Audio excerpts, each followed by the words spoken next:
болды маған, мен дәстүрлі әнші емеспін. Айгүл апай 3-4 күннің ішінде маған үйретті ғана. Мұғалім сияқты ұрсады ғой, олай тарт деп. Мен студенттің сияқты айқайлап отырсам, енді дұрыстап тартсайшы, астына, ішіне деп. Жанболат өте жақсы өзіне берілген тапсырманы орындап шықты. Білмеймін, енді барлығына ұнады. О, Жанболат дәстүрлі әнші болып кетіпсің ғой, сізді бұндай қырынан көрмеппіз деп. Айтып шықты әйтеуір, бағаламады ғой.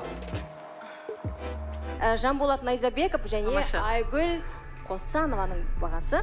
Алтынбек мырза? 5. Егер Алтынбек аға 5 қойса, яғни біз ол кісінің көзқарасында 5-ке айтқан шығармыз деп санаймын. Бал бойынша санайтын болсақ, біздер әрине 2-ші тұрғанбыз.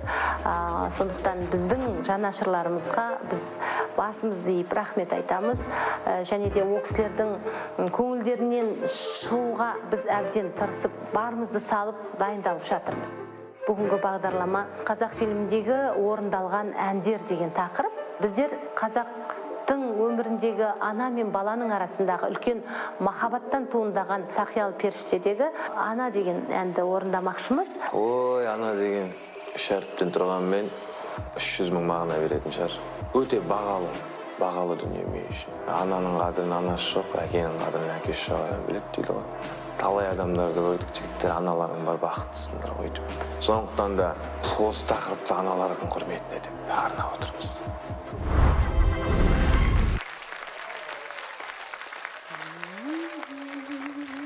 Менің балам періштенің өзі. Айналайын. Тайлақ, ай тайлақ. Құлыным-ау, жаным-ау, құлыным-ау. Кішкентайым-ау, кенжетайым-ау, менің тұрсаңшы.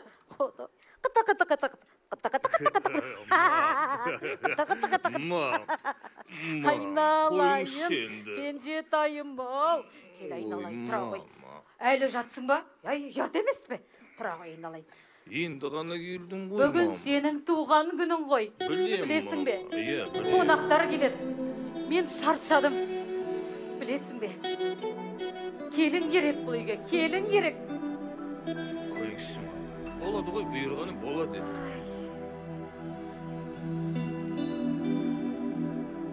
Солғанша гүлім көзде тұнып, ана деп ән салам. Кетейін мен жүзге толы, бөбекпін мен саған. Мама, мама, мама, мәңгі дос сен ғана. Аңсау ана, ана, көңілің кең дала. Дарасың сен маған, дарасың сен маған. Мақтанатын мархабатым, махаббатым.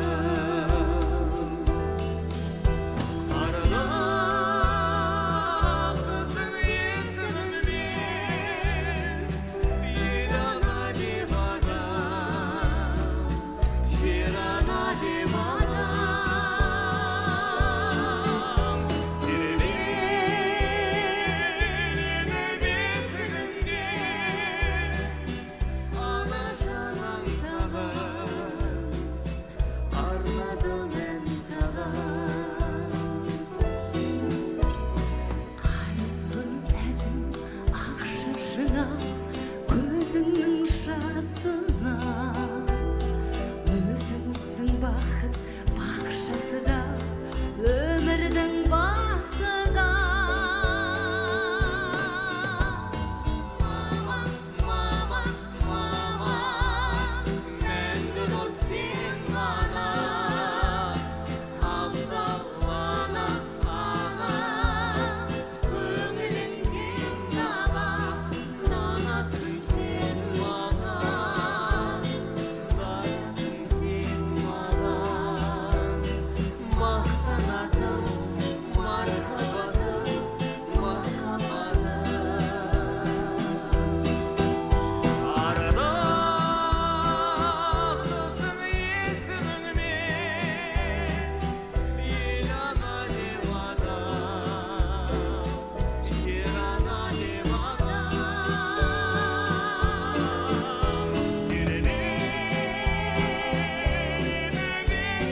Жанболат Найзабеков, Айгүл Қосанова.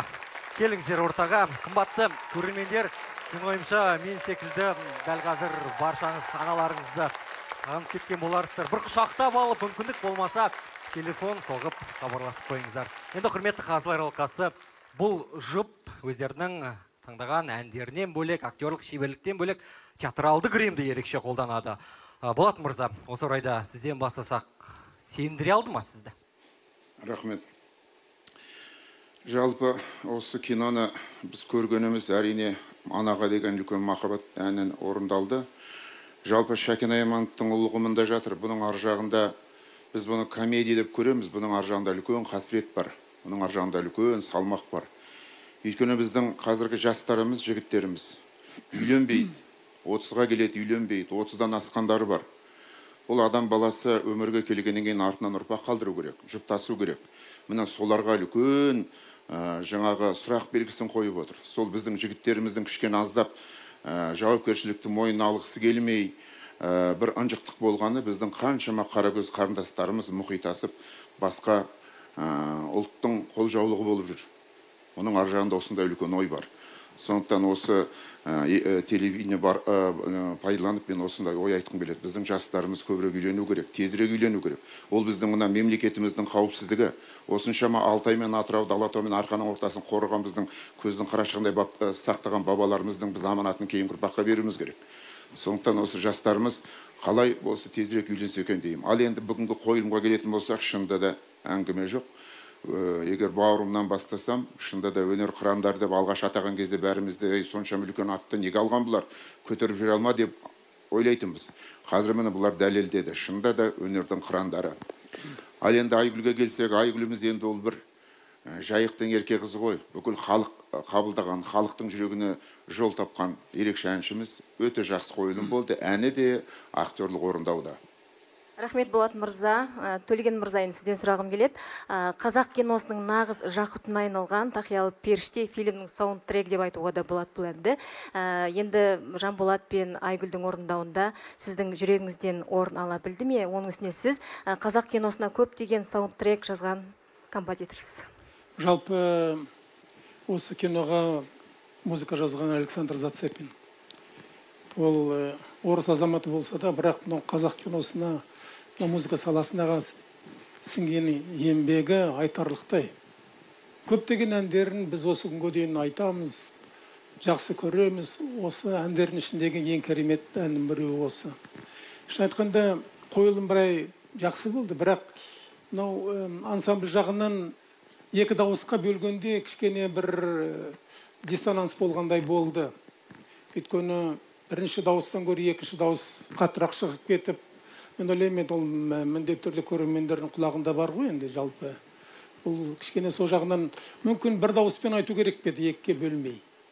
Өйткені бұл екі бөліп айтатын әнді емес секілді. Кішкене сол жағынан ансамбль мен көңілімнен шықпады, бірақ жалпы ән керемет болып шықты. Рахмет. Рахмет пікіріңізге. Ал Айгүл ханым, сіз қалай ойлайсыз? Енді менің фавориттарымның бірі осы жұп. Бірінші рет айттым ау деймін. Себебі үлкен дайындықпен келеді, білет. Эфирге шыққаннан кейін, халықтың алдына шыққаннан кейін абыройдың барлығы өздерінің мойында екен сезінетін бірден бір жұп. Осы кісілер сезінеді, үлкен жауапкершілікпен дайындықпен келеді. Маған бүгінгі қойылым ұнады. Енді мен бір қызығын айтайын, жаңағы Әмин апаймен мен Ғабит Мүсірепов театрында ең алғаш сол театрдың шымылдығын, табалдырығын аттаған кезде өнерге тәрбиелеген өнердегі анам театрдағы Әмин апам Өмірзақова. Көз алдыма сол кісінің әбден Қахан сирақ тоқтыда Қыз жібекке дайындаған бір сәттері есіме түсіп, кәдімгі мына жеріме жүрегім толқып келіп отырды. Сол Әмин апамыздың рөлін сомдаған қазіргі актриса Нұргүл деген арнайы Ақтаудан Айгөлектің құрбысы Айнұр менен Нұргүл арнайы шашпауын көтеріп ұшып келді. Осы Астанадан да Нұрсұлтаннан да табылар еді. Жоқ, көңілін беріп жүрегін алақанына ұстап келген сол құрбыларыңа рахмет айтқым келеді. Атарылтып анау Ақтаудан келген. Бірақ енді әншілік Айгөлек әншінің төресісің ғой, жасыратын несі бар, мойында барды бар деп айту керек. Бірақ қойылымға келген кезде басында шайға кел, балам тұр, шай деп отырды да, аяғы бір режиссуралық тұрғыдан аяқсыз қалғандай болды.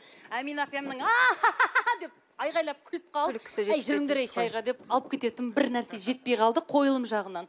Ал енді екеуіңіздің әншілік жағыңыз шынымен Төлеген ағама қосылам. Бастағаннан терцияға 2 дауысқа бөлмеу керек пе еді. Ал бірақ қайырмада бірінен бірі асып бөліп айтып отырғанда бір әдемі. Рахмет. Рахмет Айгүл ханым.